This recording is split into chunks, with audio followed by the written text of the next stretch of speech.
জাতীয় স্টেডিয়ামের বাইরে ছোটখাটো একটা ভিড় ক্রমেই হচ্ছে বড়। আশি করছে টিম বাংলাদেশ। ইংল্যান্ড থেকে হামজা ফিরেছেন সকালে, বিকেল নাগাদ প্র্যাকটিসে তার দেখা মিলবে তো। ৪৫ মিনিট যাবত অপেক্ষা করতেছি বাংলাদেশ পুরা ন্যাশনাল টিমকে দেখার জন্য। সবাইই দেখতে চাই, বিশেষ করে হামজা চৌধুরী, ফাহমিদুল, তপু, সাদ ভাই, সবাইকে দেখতে চাই। চৌধুরী প্রথম বাংলাদেশে অনুশীলন করবে, এই জন্য আমরা তাকে একটু দেখার জন্য আসি, যদি সুযোগ পাই দেখে যাবো। বিশ্বাসে নাকি মেলায় বস্তু, তবে অবিশ্বাসও আছে। বাড়িয়ে দেওয়া হাত ছুঁয়ে গেছেন স্বয়ং হামজা। স্কুলের বন্ধুরা বিশ্বাস করবে তোর কথা?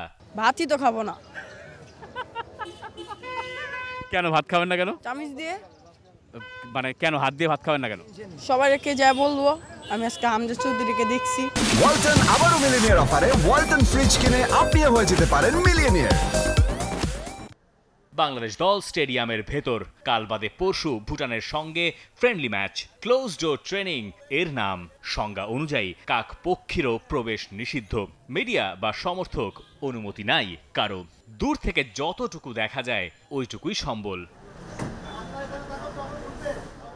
অবশ্য সমর্থকেরা ফাঁক ফোকরও চেনেন ভালো। ওই দেখা যায় হামজা, ওই দেখা যায় ফাহমিদুল, আর ওই আমাদের দল। কেউ কাউকে বলেও দিচ্ছেন সেই কথা। ঝালমুড়ির ব্যবসাটাও এখানে ভালোই চলার কথা।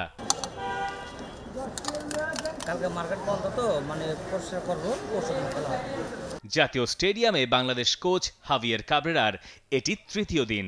দলের অনেক ফুটবলারের এখানে খেলারও অভিজ্ঞতা নেই। আর কোনো সমর্থক এই মাঠে খেলা দেখেই পার করেছেন জীবন যৌবন। তারা আবার কয়েক কাঠি সরেশ। কেউ হয়ে গেছেন সিক্রেট এজেন্ট। গতকালকেও ক্লোজ ডোর ছিল, তো আমি এসে ফিরে যাচ্ছিলাম। যে আমরা মোহামেডান গ্যালারিতে, আমরা যেহেতু মোহামেডান সাপোর্টার, তো মোহামেডান গ্যালারিতে সবসময় বিক্রি করে, এই যে ঝাল তো ওনাকে বললাম, তো উনি আমাকে কানে কানে বললো যে মহিউল ভাই, আপনাকে একটা লোকেশন দেই, এর ভিতর দিয়ে গেলে আপনি মোটামুটি মাঠের ভিউ পুরোটাই দেখতে পারবেন। গধূলি সন্ধ্যায় ফ্লাড লাইটের আর প্রয়োজন পড়েনি। তার আগেই শেষ দিনের অনুশীলন। স্টেডিয়ামের বারান্দায় থাকা হামজাকে চিনে নিতে তবুও ভুল হয় না কারো। আধারেও মিলিয়ে যায়নি হামজার হাসি। কি কাকতাল, সমর্থকের গায়েও সেই ৮ নম্বর জার্সি। এবার বাংলাদেশ দলের বেরুনোর পালা। উৎসুক সমর্থকদের আবারও সেই গেইটেই হানা। যদি একবার দেখা যায়, যদি একবার ছোঁয়া যায়, ওই দূর থেকেও লেন্স তাক করা, এই বুঝি নামেন হামজা। 10 তারিখের সিঙ্গাপুর ম্যাচের আয়োজনে বাঁশের তৈরি তরুণের গায়ে কাপড় বসেনি এখনো। মই হিসেবে ওটাই বা মন্দ কি? টানেল ধরে একে একে বেরিয়ে আসেন ফুটবলাররা। বাইরে উত্তেজনা কেবল বাড়ে। সবশেষ উল্লাসটা এই একজনের জন্যই।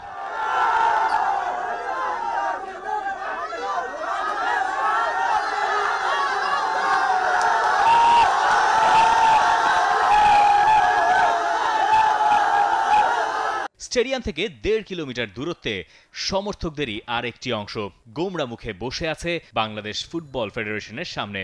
সিঙ্গাপুর ম্যাচের টিকিট চাই তাদের। রোদে পুড়ে বৃষ্টিতে ভিজে এতদিন ফাঁকা গ্যালারি ভরিয়ে রেখেছিলেন তারাই। এমন আনন্দের আবহে তারা কি অবহেলিত? এই প্রশ্ন আর অভিমান নিয়ে বসেছেন তারা। যদি বাফুফের কাছ থেকে মেলে একটু সাড়া। Rifat Masud, T-Sports, Dhaka.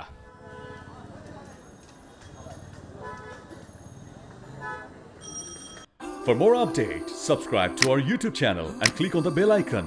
Follow us on Facebook and Instagram. Download T-Sports app to enjoy exciting games and highlights. Visit tsports.com.